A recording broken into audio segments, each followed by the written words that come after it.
Today on Living in the Word with Dr. Gary Yates. There is nothing that we could do that would ever cause God to love us more or to love us less, but there is a reciprocal nature to God's love. The more we love God, the more we are ultimately able to enjoy God's love, and it becomes deeper and fuller and richer in our lives.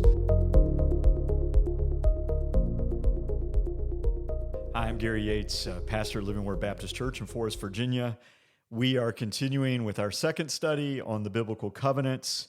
We saw in the first presentation that the biblical story is built around a series of 5 covenants that God makes. There's the creational or Noahic covenant, there's the Abrahamic, the Mosaic, the Davidic, and the New Covenant.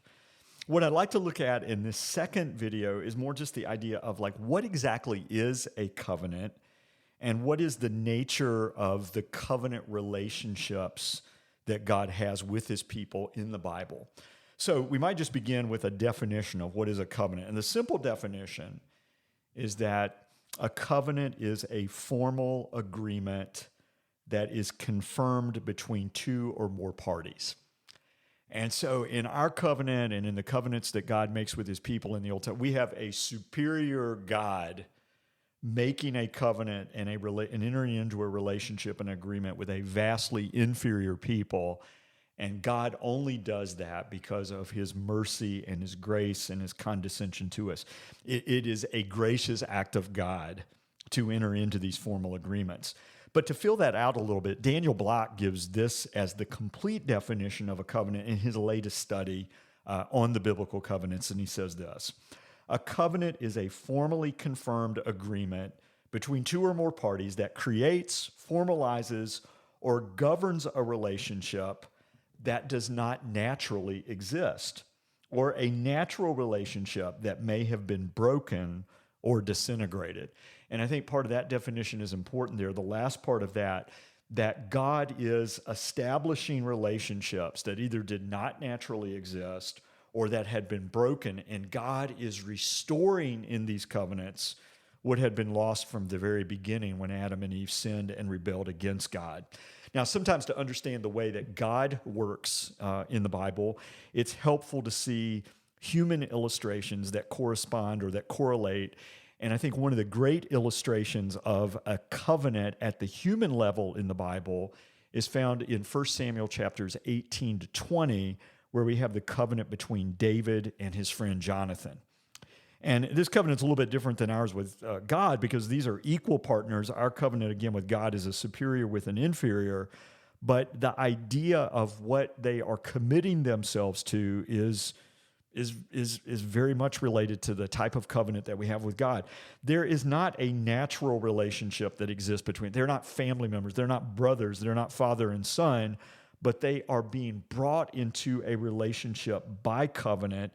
And that covenant and that relationship guides and directs the ways that they act and relate to each other.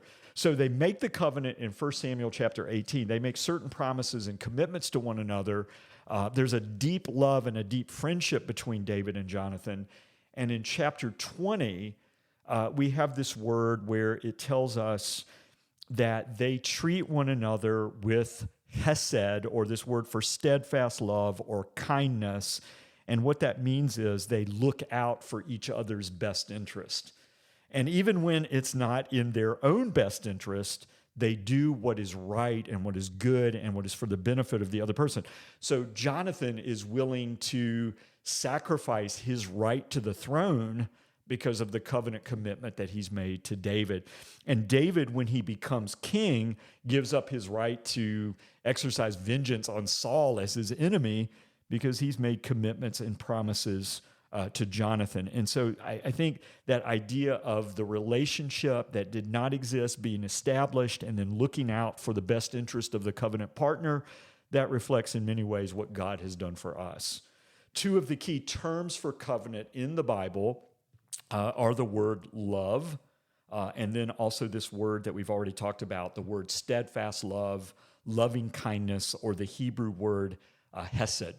And so when we use the word love in the context of a covenant, it's not just talking about an emotion or a feeling, but it's what causes us to act in the best interest of the covenant partner. And so God acts in our best interest as he shows his covenant love to us.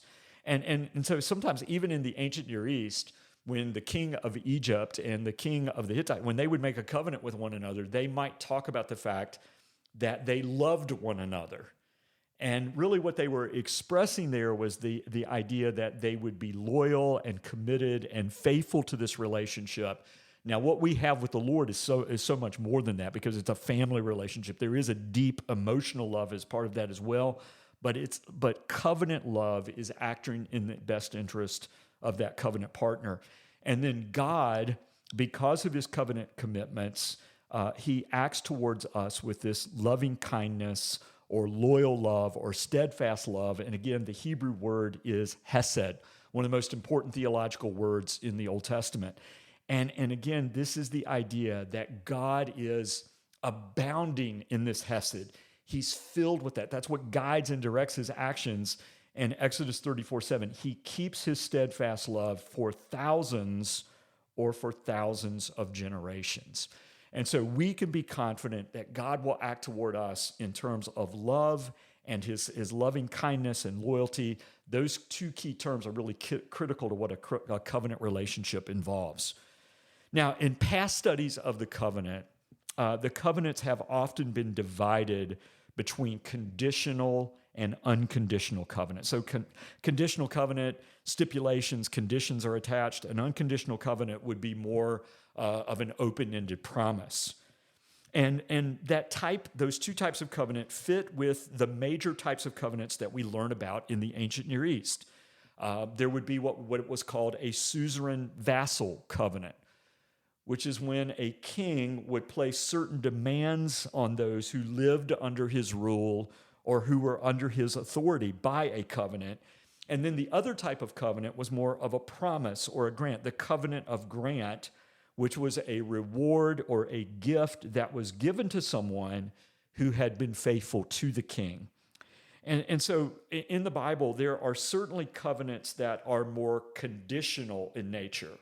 The Mosaic covenant, the best example. If you obey me, then you will be blessed, and all of these promises will come to you. And there are other covenants that are more promissory in nature. The Noahic covenant, God will not destroy the earth by flood again. Or the Abrahamic covenant, where God swears and commits himself, I will make you a great nation. I will give you a land. I will make you a blessing to all people.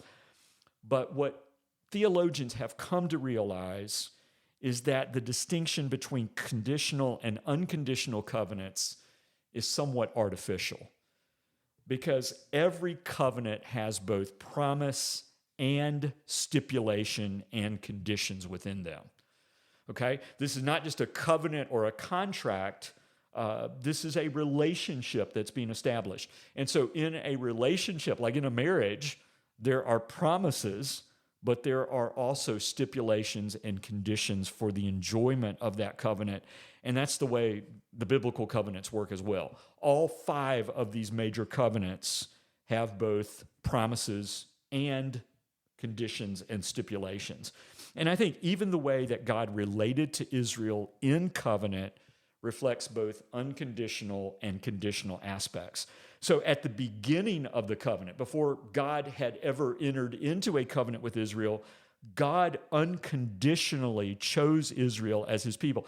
There was nothing in Israel that led him other than his grace to form and to make a covenant with them.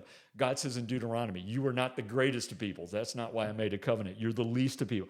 It's not because of your faithfulness or obedience. You've been a stiff-necked and rebellious people. But God, at the beginning of this relationship, unconditionally chose to enter into a relationship with Israel. We also see the unconditional nature of God's covenant in the way that he preserves the covenant. So you can see the unconditionality at the beginning and at the end, because the covenant never ends.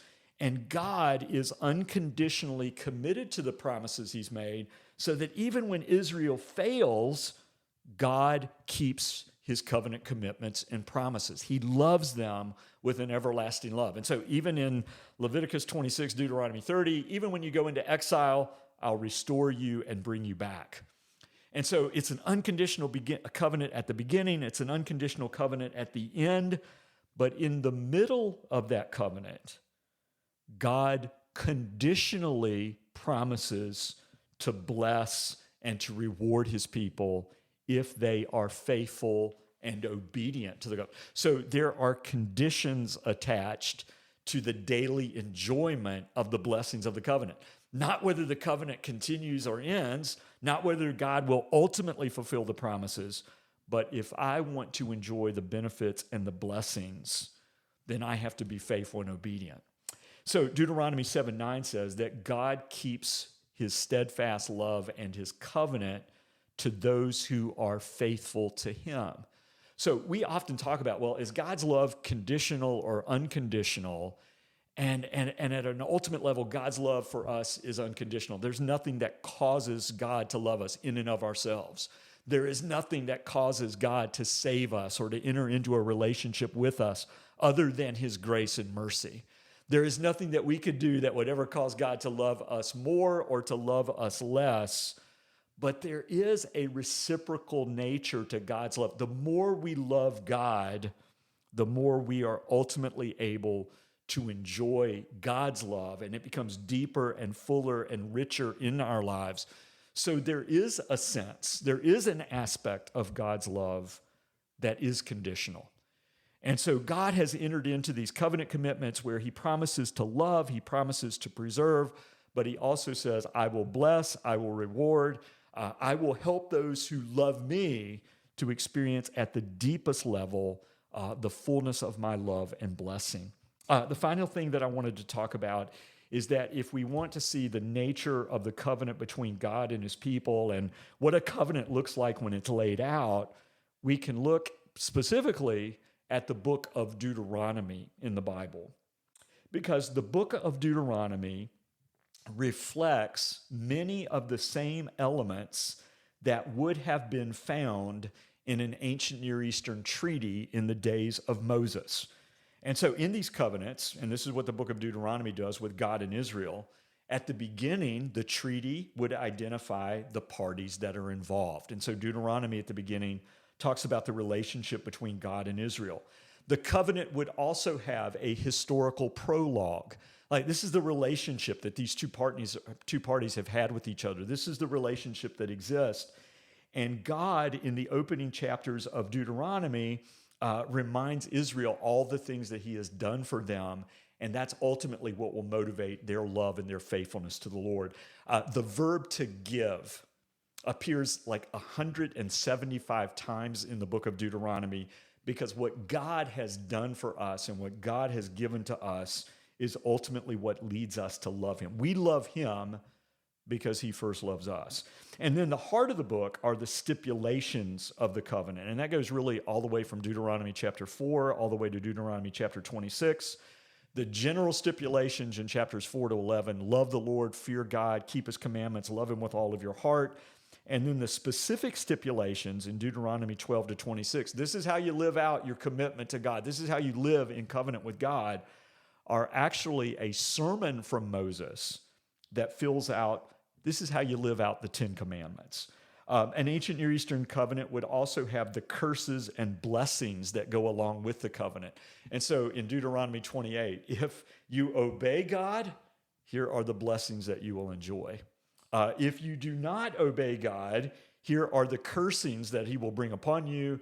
And ultimately the curse of exile and being driven out of the land was the ultimate covenant curse and exactly what Israel experienced. An ancient covenant would also have provisions about the covenant is to be deposited here and it's to be read regularly so that the people would be reminded of that.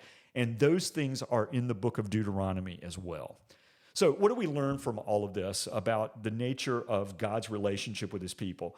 God has established covenants that create a relationship that did not exist before. Or that mend a broken or disintegrated relationship.